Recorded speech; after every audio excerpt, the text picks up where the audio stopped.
يا صباح الفل عليكم احلى اخوات في الدنيا، عاملين ايه؟ اخباركم ايه؟ وحشتوني. إيه؟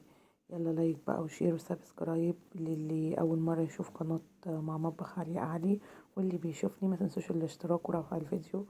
آه هعمل كده معاكم النهارده روتين كده عادي، بس عشان ما احرمكوش من طلتي البهيه عليكم. هعمل كده معاكم. جايبه ملوخيه، كنت بودي ابني المدرسه، اتنقل من مدرسته المدرسه، فكنت جايبه ملوخيه. والملوخيه كانت مليانه، اللي انا ماسكاها في ايدي دي مش عارفه اسمها ايه، حد يعرف اسمها؟ اللي يعرف اسمها يكتب لي في الكومنتات. كان عندي حبه مواعين وما كنتش فطرت، وكان باقيين عندي حبه مكرونه محمرين على حبه صلصه، حطيت ده على قلب ده وحطيت حبه شطه ورحت واكليهم. وكان عمر هنا عمال يعيط عايز ياكل رز بلبن، ببص في التلاجة لقيت فيه لبن. قلت خلاص ما بدهاش يا علياء، بدل ما تبعتي تجيبي العلبة ب10 جنيه، قومي اعملي له حبة رز بلبن ايا كانوا طلعوا. انا مش متعودة على الكميات القليلة دي، بس ايا كان طلعوا هيبقى احسن من بره بكتير، وهيبقى وفر وهيروح ويجي عليه في التلاجة. تمام تمام، لأحلى عمر لايك بقى عشان خاطر عيون عمر. وهنا الملوخية كنت بنضفها على الرخامة كده على طول على الماشي، وكده هنا اهو كنت بنضفها وحطيت الرز يتسلق. انا بحب اسلق الرز الاول في حبة مية، مسكت الرز غسلته وزي ما انتوا شايفين كده وحطيته يتسلق على النار عشان يبقى ايه، دايب كده في بقك، دايب دوب. تمام تمام. ورحت بقى هنا لقيت عندي اللبن، رحت حطيت عليه. كان عندي حوالي كيلو ونص من اللبن، ده كيلو كامل. وكان عندي حبة في اللبانة حطيتهم عليه برضو. وما كانش بقى عندي كريم شانتيه ولا الإمكانيات اللي احنا بنعمل بيها الرز بلبن، بس طلعوا حبة رز بلبن حكاية حكاية حكاية، حكاية ورواية. تمام تمام. بصوا بقى هنا اللبن بتاعي، طبعا انا بجيبه من محسن ده اللبان ده، يعني اللبن عنده بيبقى جميل جدا بصراحة ومش مغشوش. وهنا كنت بعمل لنفسي بعد ما ضربت طبق المكرونة، قلت اعمل لي كوباية قهوة بقى فوق، ما احنا كنا في المدرسة صباحية ربنا. خسارة فيا؟ لا طبعا خسارة ليا. يلا بقى هنا ايه، حطينا الرز كده على النار ونزلنا عليه باللبن. ويبصوا كانت فيه حتة لبن كده، كتلة، مفيش اي مشكلة. ويلا بقى قلبي عليه، قلبي قلبي. ايديكي طبعا بتبقى في الرز بلبن كل شوية. اللبن طالما الرز بلبن، طالما اللبن كده هيبقى دسم وحلو، هيبقى حبة رز بلبن حكاية حكاية حكاية ورواية. إيه، صلوا بقى كده على الرسول الكريم، اللهم صل وسلم وبارك عليك يا حبيبي يا رسول الله. انا بحب اقلب الرز بلبن بالمضرب معرفش ليه. تمام. قعدت ادعبس كده يعني، ولا كريم شانتيه ولا اي حاجه.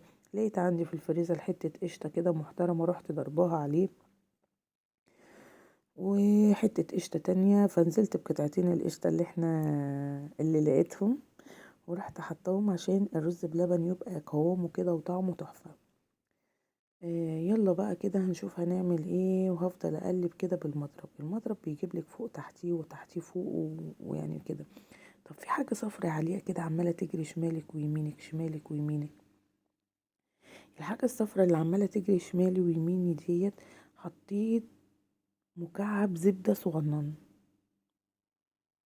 بيخلي القوام حكاية حكاية حكاية. تمام تمام.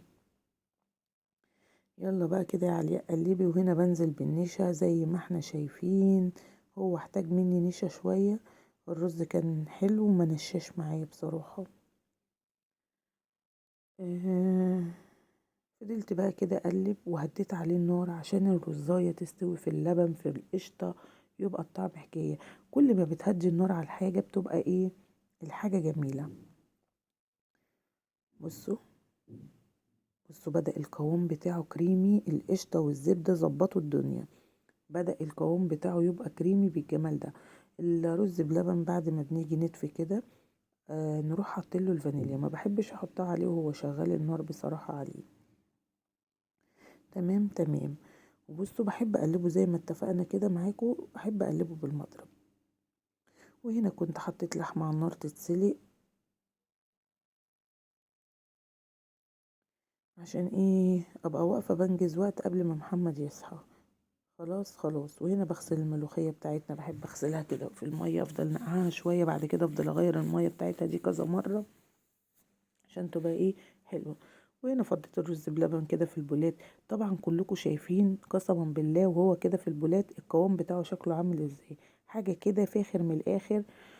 وتسويه كده على نار هادية، تاكلي احلى رز بلبن. مش شرط بقى عندك كريم شانتيه ما عندكيش، المهم ان احنا عملناه بالشكل الجميل ده. وغسلنا ملوخيتنا وسبناها تتصفى.